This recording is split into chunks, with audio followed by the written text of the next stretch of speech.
Friends, welcome to ತನು ಸ್ವಯಂ ಅಡುಗೆ. ಮಧ್ಯಾಹ್ನ ಅಥವಾ ರಾತ್ರಿ ಹೊತ್ತು ಬಿಸಿ ಬಿಸಿಯಾದಂಥ ಅನ್ನಕ್ಕೆ ಮೇಲ್ಗಡೆ ಸ್ವಲ್ಪ ತುಪ್ಪ ಹಾಕ್ಕೊಂಡು ಈ ಥರ ತಿಳಿ ಸಾರನ್ನು ಹಾಕ್ಕೊಂಡು ತಿಂತಾಯಿದ್ರೆ ಸೂಪರ್ ಆಗಿರುತ್ತೆ ಅಲ್ವಾ. ಬನ್ನಿ ಹಾಗಿದ್ರೆ ಈ ತಿಳಿ ಸಾರನ್ನು ಸುಲಭ ವಿಧಾನದಲ್ಲಿ ಮಾಡೋದು ಯಾವ ರೀತಿ ಅಂತ ನೋಡೋಣ. ನೀವು ಮೂಲಂಗಿ ಸಾರನ್ನು ಸುಮಾರು ವಿಧವಾಗಿ ಮಾಡಿರ್ಬೋದು. ನಾನಿವತ್ತು ಹೇಳ್ಕೊಡ್ರೋಂಥ ಮೂಲಂಗಿ ಸಾರನ್ನು ತುಂಬಾ ಸುಲಭ ವಿಧಾನದಲ್ಲಿ ತುಂಬ ಟೇಸ್ಟಿಯಾಗಿ ಮಾಡೋದನ್ನು ಹೇಳ್ಕೊಡ್ತಾ ಇದ್ದೀನಿ. ಬನ್ನಿ ಮಾಡೋದು ನೋಡೋಣ. ಅಲ್ಲಿ ಒಂದು ಮೂಲಂಗಿನ ಈ ಥರ ಸ್ಲೈಸ್ ಆಗಿ ಕಟ್ ಮಾಡಿ ಇಟ್ಕೊಂಡಿದ್ದೀನಿ. ಕ್ಲೀನಾಗಿ ವಾಶ್ ಮಾಡಿಕೊಂಡು ಇಟ್ಕೋಬೇಕು. ನೋಡಿ, ಒಂದು ಕುಕ್ಕರನ್ನು ತೊಗೊಂಡಿದ್ದೀನಿ. ಇದಕ್ಕೆ ಅರ್ಧ ಕಪ್ ಆಗುವಷ್ಟು ತೊಗರಿ ಬೇಳೆಯನ್ನು ಹಾಕ್ಕೊಂಡು ಚೆನ್ನಾಗಿ ವಾಶ್ ಮಾಡಿಕೊಂಡು ಒಂದು 2-3 ಸರಿ ವಾಶ್ ಮಾಡ್ಕೊಂಡು ಇಟ್ಕೊಂಡಿದ್ದೀನಿ. ಇದಕ್ಕೆ ಒಂದು ದೊಡ್ಡ ಗಾತ್ರದ ಟೊಮೆಟೊ ಕೂಡ ನಾನಲ್ಲಿ ಕುಕ್ಕರ್ಗೆ ಹಾಕ್ಕೊಳ್ತಾ ಇದ್ದೀನಿ. ಇದಕ್ಕೆ ನೋಡಿ 1 ಗ್ಲಾಸ್ ಅಷ್ಟು ನೀರನ್ನು ಹಾಕ್ಕೊಳ್ತಾ ಇದ್ದೀನಿ. ಸ್ವಲ್ಪ ಉಪ್ಪನ್ನು ಸೇರಿಸ್ಕೊಳ್ಳಿ. ನೀರು ನೋಡಿ ಸ್ವಲ್ಪ ಮುಳುಗುವಷ್ಟು ಮಾತ್ರ ನೀರು ಹಾಕ್ಕೋಬೇಕು. ಉಪ್ಪು ಮತ್ತು ಒಂದು ಅರ್ಧ ಟೀ ಸ್ಪೂನಷ್ಟು ಎಣ್ಣೆಯನ್ನು ಹಾಕ್ಕೊಂಡು ಮುಚ್ಚಳ ಮುಚ್ಚಿ ಕುಕ್ಕರ್ ಲಿಡ್ಡನ್ನು ಕ್ಲೋಸ್ ಮಾಡಿ ನೋಡಿ ಒಂದು 3 ವಿಷಲ್ ತೊಗೊಳ್ತೀನಿ. ಅಷ್ಟರೊಳಗೆ ನಾನಿಲ್ಲಿ ಒಂದು ಮಣ್ಣಿನ ಪಾತ್ರೆಯನ್ನು ಬಿಸಿ ಇಟ್ಕೊಂಡಿದ್ದೀನಿ. ಇದಕ್ಕೆ 2 ಟೇಬಲ್ ಸ್ಪೂನ್ ಅಷ್ಟು ಎಣ್ಣೆ ಹಾಕ್ಕೊಂಡು ಬಿಸಿ ಇಟ್ಕೊಂಡಿದ್ದೀನಿ. ಎಣ್ಣೆ ಚೆನ್ನಾಗಿ ಕಾದಾದಮೇಲೆ ನೋಡಿ ಒಂದು 4-5 ಹೆಸರು ಬೆಳ್ಳುಳ್ಳಿನ ಜಜ್ಜಿ ಹಾಕ್ಕೊಂಡಿದ್ದೀನಿ. ಜೊತೆಗೆ ಸಾಸಿವೆ ಜೀರಿಗೆ ಕೂಡ 1 ಟೇಬಲ್ ಸ್ಪೂನಷ್ಟು ಹಾಕ್ಕೊಂಡಿದ್ದೀನಿ. ಎಣ್ಣೆಯಲ್ಲಿ ಚೆನ್ನಾಗಿ ಬ್ರೌನಿಷ್ ಆಗೋವರೆಗೂ ಫ್ರೈ ಮಾಡ್ಕೊಳ್ಳಿ ಬೆಳ್ಳುಳ್ಳಿನ. ಇದಾದಮೇಲೆ ನೋಡಿ ಕರಿಬೇವಿನ ಸೊಪ್ಪನ್ನು ಹಾಕ್ಕೊಳ್ತಾ ಇದ್ದೀನಿ. ಕರಿಬೇವಿನ ಸೊಪ್ಪು ಎಷ್ಟು ಹಾಕಿದ್ರೂ ತೊಂದರೆ ಇಲ್ಲ. ನೋಡಿ 1 ಗೆಡ್ಡೆ ಈರುಳ್ಳಿನ ನಾನು ಸಣ್ಣದಾಗಿ ಉದ್ದುದ್ದಕ್ಕೆ ಸ್ಲೈಸ್ಡಾಗಿ ಕಟ್ ಮಾಡ್ಕೊಂಡು ಹಾಕ್ಕೊಂಡಿದ್ದೀನಿ. ಈ ಥರ ಬಿಡಿ ಬಿಡಿಯಾಗಿ ಕಟ್ ಮಾಡ್ಕೊಳ್ಳಿ, ಆವಾಗ ತುಂಬ ಚೆನ್ನಾಗಾಗುತ್ತೆ. ಇದನ್ನು ಕೂಡ ಈರುಳ್ಳಿ ಕೂಡ ಟ್ರಾನ್ಸ್ಪರೆಂಟ್ ಆಗೋವರೆಗೂ ಫ್ರೈ ಮಾಡ್ಕೊಂಡು ಆಗಿದೆ. ಇವಾಗ ಕಟ್ ಮಾಡಿ ಕ್ಲೀನಾಗಿ ವಾಶ್ ಮಾಡಿ ಇಟ್ಕೊಂಡಂಥ ಮೂಲಂಗಿನ ಹಾಕ್ಕೊಂಡಿದ್ದೀನಿ. ಜೊತೆಗೆ ಉಪ್ಪನ್ನು ಸೇರಿಸ್ಕೊಂಡು ಮೂಲಂಗಿನ ಫ್ರೈ ಮಾಡ್ಕೋಬೇಕು. ಸ್ವಲ್ಪ ಹೊತ್ತು ಎಣ್ಣೆಯಲ್ಲಿ ಮೀಡಿಯಮ್ ಫ್ಲೇಮ್ ಇಟ್ಕೊಂಡು ಸ್ವಲ್ಪ ಹೊತ್ತು ಎಣ್ಣೆಯಲ್ಲಿ ಫ್ರೈ ಮಾಡ್ಕೋಬೇಕಾಗತ್ತೆ.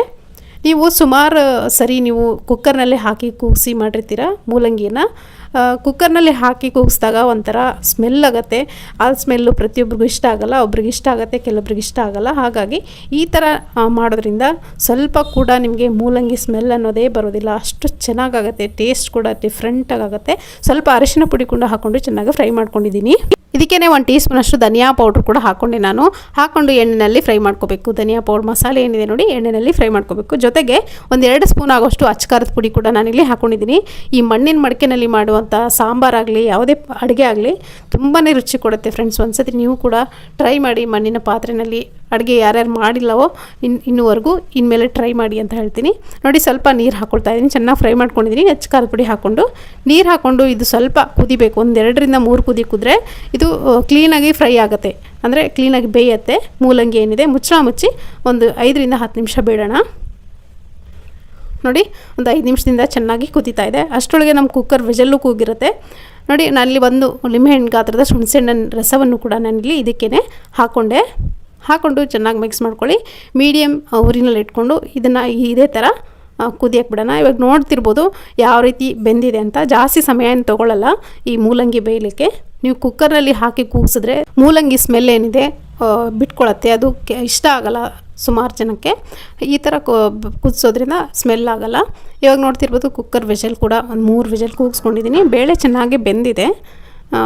ಟೊಮೆಟೊ ಕೂಡ ಚೆನ್ನಾಗಿ ಮ್ಯಾಶ್ ಆಗಿದೆ. ಈ ಥರ ಒಂದು ಮ್ಯಾಶರಿಂದ ಕ್ಲೀನಾಗಿ ಮ್ಯಾಶ್ ಮಾಡ್ಕೊಳ್ಳಿ ಬೇಳೆ. ನಿಮಗೆ ಬೇಳೆ ಥರ ಸಾಂಬಾರು ಬೇಕು ಅಂದರೆ ಸ್ವಲ್ಪನೇ ಮ್ಯಾಶ್ ಮಾಡ್ಕೊಳ್ಳಿ, ಇಲ್ಲ ಪೂರ್ತಿಯಾಗಿ ಬೇಳೆ ಕೂಡ ಮ್ಯಾಶ್ ಮಾಡ್ಕೋಬೋದು ನೀವು.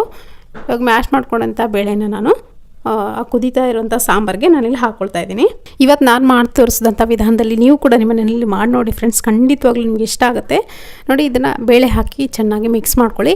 ಮಿಕ್ಸ್ ಮಾಡಿಕೊಂಡು ಮತ್ತೆ ಇದನ್ನು 1-2 ಕುದಿಸಬೇಕು. ಅದಕ್ಕಿಂತ ಮುಂಚೆ ಮತ್ತೊಂದು ಇಂಗ್ರೀಡಿಯೆಂಟ್ ಏನಂದರೆ ಸಾಂಬಾರು ಪೌಡ್ರು 1-2 ಸ್ಪೂನ್ ಆಗೋಷ್ಟು ಹಾಕ್ಕೊಂಡಿದ್ದೀನಿ. ನೀವು ಮನೇಲಿ ಮಾಡಿದ್ದಾದರೂ ಹಾಕ್ಕೊಳ್ಳಿ, ಅಥವಾ ಹೊರಗಡೆ ತಂದಿರ್ತಿರಲ್ಲ ಪ್ಯಾಕೆಟ್ಸ್, ಅದನ್ನು ಕೂಡ ನೀವು ಹಾಕೋಬೋದು. ಯಾವುದೇ ಹಾಕ್ಕೊಳ್ಳಿ. 1-2 ಸ್ಪೂನಷ್ಟು ಹಾಕ್ಕೊಂಡ್ರೆ ಸಾಕಾಗುತ್ತೆ. 1-2 ಕುದಿಸಿದ್ರೆ ರುಚಿಯಾದಂಥ ಮೂಲಂಗಿ ಸಾಂಬಾರು ತುಂಬ ಸುಲಭ ವಿಧಾನದಲ್ಲಿ ಟೇಸ್ಟಿಯಾಗಿ ರೆಡಿ ಆಗುತ್ತೆ. ಸ್ವಲ್ಪ ಕೊನೆಯದಾಗಿ ಕೊತ್ತಂಬರಿ ಸೊಪ್ಪನ್ನು ಹಾಕ್ಕೊಂಡ್ರೆ ನಿಮಗೆ ಬಿಸಿ ಬಿಸಿ ಆದಂಥ ಅನ್ನದ ಮೇಲೆ ತುಪ್ಪವನ್ನು ಹಾಕ್ಕೊಂಡು ಈ ಥರ ತಿಳಿ ಸಾರನ್ನು ಹಾಕ್ಕೊಂಡು ತಿಂತಾಯಿದ್ರೆ ತುಂಬಾ ರುಚಿಯಾಗುತ್ತೆ. ಜೊತೆಗೆ 1-2 ಹಪ್ಪಳ ಕೂಡ ಇದ್ದರೆ ಸೂಪರ್ ಆಗಿರುತ್ತೆ ಊಟ. ನೋಡಿ ಆರೋಗ್ಯಕ್ಕೂ ಕೂಡ ಒಳ್ಳೆಯದು. ರುಚಿಯಾಗಿ ಹೆಲ್ದಿಯಾಗಿರುವಂಥ ಅಡುಗೆಗಳನ್ನು ಕೂಡ ನೀವು ನಿಮ್ಮ ಅಡುಗೆಗಳಲ್ಲಿ ಆ್ಯಡ್ ಮಾಡ್ಕೊಳ್ತಾ ಹೋಗಿ. ತುಂಬ ಒಳ್ಳೆಯದು ಹೆಲ್ತ್ಗೆ ಕೂಡ. ನಾನಲ್ಲಿ ಬಿಸಿ ಅನ್ನಕ್ಕೆ ಸ್ವಲ್ಪ ಉಪ್ಪಿನಕಾಯಿ ಮತ್ತು ಈ ತಿಳಿ ಸಾಂಬಾರನ್ನು ಹಾಕ್ಕೊಂಡು ಸರ್ವ್ ಮಾಡ್ಕೊಂಡಿದ್ದೀನಿ. ಖಂಡಿತವಾಗ್ಲೂ ಈ ವಿಡಿಯೋ ಇಷ್ಟ ಆಗಿದೆ ಅಂದ್ಕೊಳ್ತೀನಿ. ಇಷ್ಟ ಆಗಿದ್ರೆ ಒಂದು ಲೈಕ್ ಮಾಡಿ. Thank you. ಇವಾಗ ಬನ್ನಿ ಇದೇ ಥರ ಒಂದು ಸಖತ್ ಟೇಸ್ಟಿಯಾಗಿರುವಂಥ ಬೆಂಡೆಕಾಯಿ ಹುಳಿಯನ್ನು ಯಾವ ರೀತಿ ಮಾಡೋದು ಅಂತ ತೋರಿಸ್ತಾ ಇದ್ದೀನಿ. ಇದಂತೂ ಸೂಪರ್ ಆಗಿರುತ್ತೆ. ಇದನ್ನ ನೋಡಾದ್ಮೇಲೆ ಯಾರ್ಯಾರು ನಿಮ್ಮ ಮನೆಯಲ್ಲಿ ಇನ್ನೂ ಇದನ್ನ ಟ್ರೈ ಮಾಡಿಲ್ವೋ ಖಂಡಿತ ಟ್ರೈ ಮಾಡಿ. ನಾನು ಅಲ್ಲಿ ಒಂದು 200 ಗ್ರಾಮಷ್ಟು ಬೆಂಡೆಕಾಯನ್ನ ಕ್ಲೀನಾಗಿ ವಾಶ್ ಮಾಡಿಕೊಂಡು ಒರೆಸ್ಕೊಂಡು ಈ ಥರ ಸಣ್ಣದಾಗಿ ಕಟ್ ಮಾಡ್ಕೊಂಡು ಇಟ್ಕೊಂಡಿದ್ದೀನಿ. ಇವಾಗ ಮಾಡೋದು ಹೇಗಂತ ನೋಡೋಣ. ಒಂದು ಪಾತ್ರೆ ಬಿಸಿ ಇಟ್ಕೊಂಡಿದ್ದೀನಿ. ಇದಕ್ಕೆ ನೋಡಿ ಒಂದು 2 ಟೇಬಲ್ ಸ್ಪೂನ್ ಅಷ್ಟು ಎಣ್ಣೆ ಹಾಕ್ಕೊಂಡು ಬೆಳ್ಳುಳ್ಳಿ ಒಂದು 4 ರಿಂದ 5 ಹೆಸರು ಬೆಳ್ಳುಳ್ಳಿನ ಜಜ್ಜಿ ಹಾಕ್ಕೊಳ್ತಾ ಇದ್ದೀನಿ. ಬೆಳ್ಳುಳ್ಳಿ ಹಾಕ್ಕೊಂಡು ಚೆನ್ನಾಗಿ ಇದನ್ನು ಗೋಲ್ಡನ್ ಬ್ರೌನ್ ಆಗೋವರೆಗೂ ಫ್ರೈ ಮಾಡ್ಕೊಂಡು ಇದ್ರ ಜೊತೆಗೇ ಸಾಸಿವೆ ಜೀರಿಗೆ ಕೂಡ 1 ಟೀ ಸ್ಪೂನ್ ಅಷ್ಟು ಹಾಕ್ಕೊಂಡು ಫ್ರೈ ಮಾಡ್ಕೋಬೇಕು. ಇವಾಗ ನೋಡಿ ಕರಿಬೇವಿನ ಸೊಪ್ಪನ್ನು ಕೂಡ ಹಾಕ್ಕೊಳ್ಳಿ. ಕರಿಬೇವಿನ ಸೊಪ್ಪು ಎಷ್ಟು ಹಾಕಿದ್ರು ತೊಂದರೆ ಇಲ್ಲ, ಚೆನ್ನಾಗಾಗುತ್ತೆ. ಒಣಮೆಣಸಿನ್ಕಾಯಿ ಕೂಡ ಹಾಕ್ಕೊಂಡಿದ್ದೀನಿ ನಾನಿಲ್ಲಿ. ಸಾಂಬಾರು ಮೆಣಸಿನ್ಕಾಯಿ ಅಂತ ಸಿಗುತ್ತಲ್ಲ ಅದನ್ನು ಹಾಕ್ಕೊಂಡಿದ್ದೀನಿ. ಒಂದು ಚಿಕ್ಕ ಗಾತ್ರದ ಈರುಳ್ಳಿ ಮತ್ತು ಒಂದು ಹಸಿ ಮೆಣಸಿನ್ಕಾಯಿ ಕೂಡ ಈ ಥರ ಸ್ಲೈಸ್ ಮಾಡ್ಕೊಂಡು ಹಾಕ್ಕೊಂಡಿದ್ದೀನಿ. ನೋಡಿ ಈರುಳ್ಳಿ ಚೆನ್ನಾಗಿ ಫ್ರೈ ಆಗೋವರೆಗೂ ಫ್ರೈ ಮಾಡ್ಕೋಬೇಕು. ಟ್ರಾನ್ಸ್ಪರೆಂಟ್ ಆಗೋವರೆಗೂ ಫ್ರೈ ಮಾಡಿಕೊಂಡ್ರೆ ಸಾಕಾಗುತ್ತೆ. ಇವಾಗ ರುಚಿಗೆ ಎಷ್ಟು ಬೇಕು ಅಷ್ಟು ನೋಡಿಕೊಂಡು ಉಪ್ಪನ್ನು ಸೇರಿಸ್ಕೊಳ್ತಾ ಇದ್ದೀನಿ. ಜೊತೆಗೆ ಅರಿಶಿನ ಪುಡಿ ಒಂದು ಅರ್ಧ ಟೀ ಸ್ಪೂನ್ ಅಷ್ಟು ಹಾಕ್ಕೊಂಡಿದ್ದೀನಿ. ಅಚ್ಕಾರದ ಪುಡಿ ಕೂಡ 1 ಸ್ಪೂನ್ ಆಗೋಷ್ಟು ಹಾಕ್ಕೊಂಡಿದ್ದೀನಿ. ಇದ್ರ ಜೊತೆಗೆ ನಾನಿಲ್ಲಿ ಒಂದು 2 ಚಿಕ್ಕ ಗಾತ್ರದ ಟೊಮೆಟೊನ ಉದ್ದುದಾಗಿ ಕಟ್ ಮಾಡ್ಕೊಂಡು ಹಾಕ್ಕೊಂಡಿದ್ದೀನಿ. ಈರುಳ್ಳಿ ಕೂಡ ಇದೇ ಥರ ಫ್ರೈ ಆಗಬೇಕು, ಸಾಫ್ಟಾಗಿ ಫ್ರೈ ಆದರೆ ಸಾಕು. ತುಂಬಾ ಚೆನ್ನಾಗಿರುತ್ತೆ. ನೋಡಾದ್ಮೇಲೆ ಒಂದ್ಸರಿ ಖಂಡಿತ ನೀವು ಮಾಡ್ಕೊಳ್ಳಿ ಮನೆಯಲ್ಲಿ. ರೊಟ್ಟಿ, ಚಪಾತಿ, ರಾಗಿ ಮುದ್ದೆ, ಜೋಳದ ಮುದ್ದೆ ಯಾವುದಕ್ಕೆ ಬೇಕಿದ್ರೂ ಸೂಟ್ ಆಗುತ್ತೆ. ಇವಾಗ ನೋಡಿ ಟೊಮೆಟೊ ಈರುಳ್ಳಿ ಚೆನ್ನಾಗಿ ಫ್ರೈ ಆಗಿದೆ. ಇದಕ್ಕೆ ಅರ್ಧ ನಿಂಬೆಹಣ್ಣು ಗಾತ್ರದಷ್ಟು ಹುಣಸೆಹಣ್ಣಿನ ರಸವನ್ನು ಹಾಕ್ಕೊಂಡಿದ್ದೀನಿ ನಾನು. ಜೊತೆಗೆ ನೀರನ್ನು ಕೂಡ ಹಾಕ್ಕೊಂಡಿದ್ದೀನಿ. ಒಂದು ಅರ್ಧ ಗ್ಲಾಸ್ ಆಗುವಷ್ಟು ನೀರನ್ನು ಹಾಕ್ಕೊಂಡಿದ್ದೀನಿ. ಇದನ್ನು ಚೆನ್ನಾಗಿ ಕುದಿಯೋಕೆ ಬಿಡೋಣ. ಅದಕ್ಕಿಂತ ಮೊದಲಿಗೆ ನಾನಿಲ್ಲಿ 1 ಟೇಬಲ್ ಸ್ಪೂನ್ ಆಗೋಷ್ಟು ಸಾಂಬಾರು ಪೌಡ್ರನ್ನ ಹಾಕ್ಕೊಂಡಿದ್ದೀನಿ. ನೀವು ಯಾವುದಾದ್ರೂ ಬಳಸಿ, ನಿಮ್ಮ ಮನೇಲಿರುವಂಥ ಸಾಂಬಾರು ಪೌಡ್ರ್ ಇದ್ದರೆ ಅದನ್ನು ಕೂಡ ಬಳಸ್ಬೋದು, ಅಥವಾ ನಿಮ್ಮ ಮನೇಲಿ ಏನಾದ್ರು ಪ್ಯಾಕೆಟ್ಸ್ ಇದ್ದರೆ ಅದನ್ನು ಕೂಡ ಬಳಸ್ಬೋದು. 1 ಟೇಬಲ್ ಸ್ಪೂನ್ ಅಷ್ಟು ಹಾಕ್ಕೊಂಡಿದ್ದೀನಿ. ಮುಚ್ಚಿ ಕುದಿಯೋಕೆ ಬಿಡೋಣ. ಅಷ್ಟರಲ್ಲಿ ಬೆಂಡೆಕಾಯಿ ಏನಿದೆ ಸಣ್ಣದಾಗಿ ಕಟ್ ಮಾಡ್ಕೊಂಡಿರ್ತದ್ದು, ಇದನ್ನು ಒಂದು ಪ್ಯಾನ್ಗೆ 1 ಟೀ ಸ್ಪೂನ್ ಆಗೋಷ್ಟು ಎಣ್ಣೆಯನ್ನು ಹಾಕ್ಕೊಂಡಿದ್ದೀನಿ. ಸ್ವಲ್ಪ ಎಣ್ಣೆ ಹಾಕಿನೇ ಫ್ರೈ ಮಾಡಬೇಕು, ಆವಾಗಲೇ ಚೆನ್ನಾಗಿ ಫ್ರೈ ಆಗುತ್ತೆ. ಸಾಫ್ಟಾಗಿ ಫ್ರೈ ಆಗಲಿ ಅಂತ ಸ್ವಲ್ಪ ಉಪ್ಪನ್ನು ಕೂಡ ನಾನಲ್ಲಿ ಸೇರಿಸ್ಕೊಳ್ತಾ ಇದ್ದೀನಿ. ಜೊತೆಗೆ ಅರಿಶಿನ ಪುಡಿ ಕೂಡ ಹಾಕ್ಕೊಳ್ತಾ ಇದ್ದೀನಿ. ಹಾಕ್ಕೊಂಡು ಸ್ವಲ್ಪ ಹೊತ್ತು ಟೈಮ್ ತೊಗೊಳುತ್ತೆ. ಮೀಡಿಯಮ್ ಊರಿನಲ್ಲಿ ಇಟ್ಕೊಂಡು ಜಾಸ್ತಿ ಹೊತ್ತು ಫ್ರೈ ಮಾಡ್ಕೋಬೇಕಾಗುತ್ತೆ ಬೆಂಡೆಕಾಯಿನ. ಯಾಕಂದರೆ ಹೈ ಊರಿನಲ್ಲಿ ಇಟ್ಕೊಂಡು ನೀವು ಬೇಯಿಸ್ಕೊಂಡ್ರೆ ಒಳಗಡೆ ಎಲ್ಲ ಹಸಿ ಇರುತ್ತೆ, ಮೇಲ್ಗಡೆ ಮಾತ್ರ ಸೀದೋದಂಗೆ. ಹಾಗಾಗಿ ಸ್ವಲ್ಪ ಈ ಥರ ಕಲರ್ ಚೇಂಜ್ ಆಗೋವರೆಗೂ ಫ್ರೈ ಮಾಡಿದ್ರೆ ಸಾಕು. ಈಗ ನೋಡ್ತಿರ್ಬೋದು ಬೆಂಡೆಕಾಯಿ ಚೆನ್ನಾಗಿ ನಮ್ಗೆ ಯಾವ ಹದಕ್ಕೆ ಬೇಕೋ ಆ ಹದಕ್ಕೆ ಬೆಂದಿದೆ ಇದು. ಇವಾಗ ಇದನ್ನು ಸೈಡಲ್ಲಿ ಎತ್ತಿಟ್ಕೊಳ್ಳೋಣ. ಬೇರೆ ಪ್ಲೇಟ್ಗೆ ಹಾಕ್ಕೊಂಡು ಸೈಡಲ್ಲಿ ಎತ್ತಿಟ್ಕೊಳ್ಳಿ. ಇವಾಗ ಆವಾಗಲೇ ನಾವು ಮುಚ್ಚಿ ಕುದಿಯೋಕ್ಕಿಟ್ಟಂಥ ಟೊಮೆಟೊ ಈರುಳ್ಳಿ ಗ್ರೇವಿ ಏನಿದೆ ಅದನ್ನು ನೋಡ್ಕೊಳ್ಳೋಣ. ನೋಡಿ ಯಾವ ಥರ ಫ್ರೈ ಆಗಿದೆ ಅಂತ. ಟೊಮೆಟೊ ಪೂರ್ತಿಯಾಗಿ ಸಾಫ್ಟಾಗಿ ಫ್ರೈ ಆಗಿದೆ, ಆದರೆ ಕಟ್ಟಾಗಿಲ್ಲ. ಇವಾಗ ಕೊತ್ತಂಬರಿ ಸೊಪ್ಪನ್ನು ಹಾಕ್ಕೊಳ್ತಾ ಇದ್ದೀನಿ ನಾನು. ಇದಕ್ಕೆ ಕೊತ್ತಂಬರಿ ಸೊಪ್ಪು ಈ ಟೈಮಲ್ಲಿ ಹಾಕಿದ್ರೆ ತುಂಬ ಚೆನ್ನಾಗಿ ಪರಿಮಳ ಬರುತ್ತೆ, ಬಿಟ್ಕೊಳ್ಳುತ್ತೆ ಅದರಲ್ಲಿ. ನೋಡಿ ಇದಕ್ಕೆ ಇವಾಗ ಫ್ರೈ ಮಾಡಿ ಇಟ್ಕೊಂಡಂಥ ಬೆಂಡೆಕಾಯಿ ಏನಿದೆ ಅದನ್ನು ಕೂಡ ನಾನಲ್ಲಿ ಸೇರಿಸ್ಕೊಳ್ತಾ ಇದ್ದೀನಿ. ಬೆಂಡೆಕಾಯಿ ಹಾಕ್ಕೊಂಡು ಚೆನ್ನಾಗಿ ಮಿಕ್ಸ್ ಮಾಡ್ಕೊಳ್ತಾ ಒಂದು ಅರ್ಧ ನಿಮಿಷ ಈ ಥರ ಮಿಕ್ಸ್ ಮಾಡ್ಕೊಂಡು ಹುರ್ಕೊಂಡ್ರೆ ಸಾಕು. ಇವಾಗ ನಾನು ಆವಾಗಲೇ ಬೇಳೆಯನ್ನು ಬೇಯಿಸಿಟ್ಕೊಂಡಿದ್ದೀನಿ. ಒಂದು ಅರ್ಧ ಕಪ್ ಆಗೋಷ್ಟು ತೊಗರಿ ಬೇಳೆಯನ್ನು ಬೇಯಿಸ್ಕೊಂಡು ಇಟ್ಕೊಂಡಿದ್ದೀನಿ. ಅದರ ನೀರು ಸಮೇತನೇ ನಾನಿಲ್ಲಿ ಹಾಕ್ಕೊಳ್ತಾ ಇದ್ದೀನಿ. ಇದಕ್ಕೆ ನೋಡಿ ತೊಗರಿಬೇಳೆ ಪೂರ್ತಿಯಾಗಿ ಸಾಫ್ಟಾಗಿ ಬೇಯಿಸ್ಕೊಂಡು ಕುಕ್ಕರ್ನಲ್ಲಿ ಒಂದು 3 ವಿಷಲ್ ಕೂಗಿಸಿದ್ರೆ ಸಾಕು, ಸಾಫ್ಟಾಗಿ ಆಗುತ್ತೆ.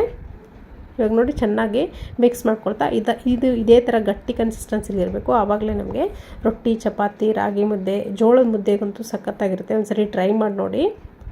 ಇದನ್ನು ಒಂದು 2 ಕುದಿಯೋಕೆ ಬಿಡಬೇಕು. ಉಪ್ಪು ನೋಡಿಕೊಂಡು ಹಾಕ್ಕೊಳ್ಳಿ, ನಿಮ್ಮ ರುಚಿಗೆ ಅನುಕೂಲವಾಗಿ ಹಾಕೋಬೋದು ಉಪ್ಪನ್ನು. ಇದರಲ್ಲಿ ಸ್ವಲ್ಪ ಸ್ವೀಟ್ನೆಸ್ ಇಷ್ಟಪಡೋರು ಸ್ವಲ್ಪ ಬೆಲ್ಲವನ್ನು ಕೂಡ ಹಾಕ್ಕೊಂಡು ಮಿಕ್ಸ್ ಮಾಡ್ಕೋಬೋದು, ತುಂಬ ಚೆನ್ನಾಗಿರುತ್ತೆ ಟೇಸ್ಟು.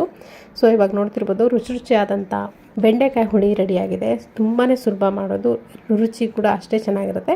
ಇವಾಗ ನೋಡಿ ಬಿಸಿ ಅನ್ನದ ಜೊತೆಗೆ ನಾನಿಲ್ಲಿ ಬೆಂಡೆಕಾಯಿ ಹುಳಿಯನ್ನು ಹಾಕ್ಕೊಂಡು ಸರ್ವ್ ಮಾಡ್ಕೊಳ್ತಾ ಇದ್ದೀನಿ. ಜೊತೆಗೆ ಸ್ವಲ್ಪ ತುಪ್ಪವನ್ನು ಕೂಡ ಹಾಕ್ಕೊಂಡು ಸರ್ವ್ ಮಾಡಿದ್ರೆ ಇನ್ನೂ ಚೆನ್ನಾಗಿರುತ್ತೆ ಟೇಸ್ಟು. ಮೂಲಂಗಿ ಹುಳಿ ಆಯಿತು, ಬೆಂಡೆಕಾಯಿ ಹುಳಿ ಆಯಿತು. ಇವಾಗ ಬನ್ನಿ ಮತ್ತೊಂದು ವಿಶೇಷವಾದಂಥ ರುಚಿಯಾದಂತಹ ಬದನೆಕಾಯಿನ ಹೋಳಿಯನ್ನ ಯಾವ ರೀತಿ ಮಾಡೋದು ತೋರಿಸಿದ್ದೀನಿ. ಇದಂತೂ ತುಂಬಾನೇ ಟೇಸ್ಟಿ ಆಗಿರುತ್ತೆ. ಖಂಡಿತವಾಗ್ಲೂ ನೀವೇನಾದ್ರೂ ಇನ್ನೂ ಟ್ರೈ ಮಾಡಿಲ್ಲ ಅಂದ್ರೆ ಒಂದ್ಸರಿ ಮಾಡಿ ನೋಡಿ.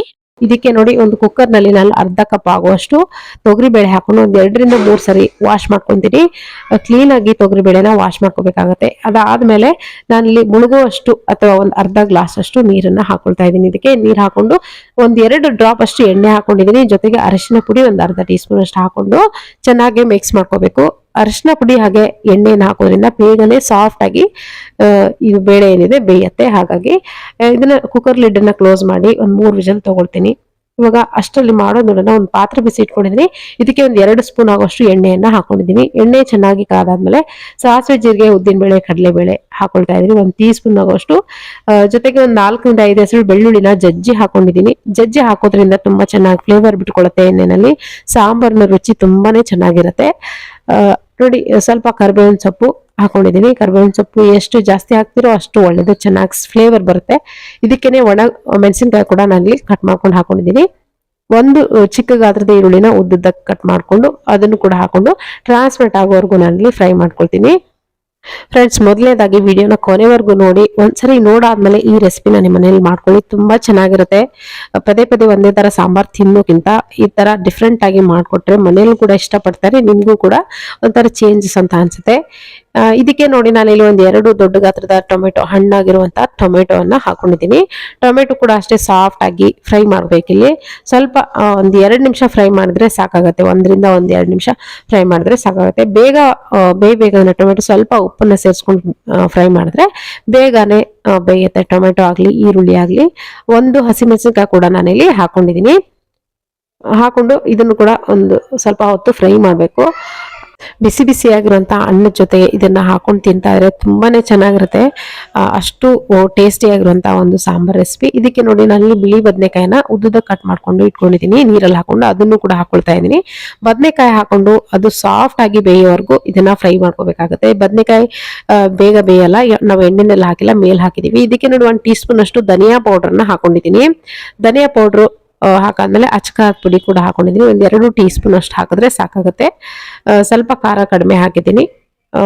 ಇದನ್ನು ಕೂಡ ಚೆನ್ನಾಗಿ ಮಿಕ್ಸ್ ಮಾಡ್ಕೊಳ್ತಾ ಫ್ರೈ ಮಾಡ್ಕೊಂಡು, ಇದು ಬದನೆಕಾಯಿ ಹಾಗೆ ಬೇಯಲ್ಲ, ಸ್ವಲ್ಪ ಮುಚ್ಚಿ 1 ನಿಮಿಷ ಬಿಟ್ರೆ ಅವಾಗ ಸಾಫ್ಟ್ ಆಗಿ ಬೇಯುತ್ತೆ.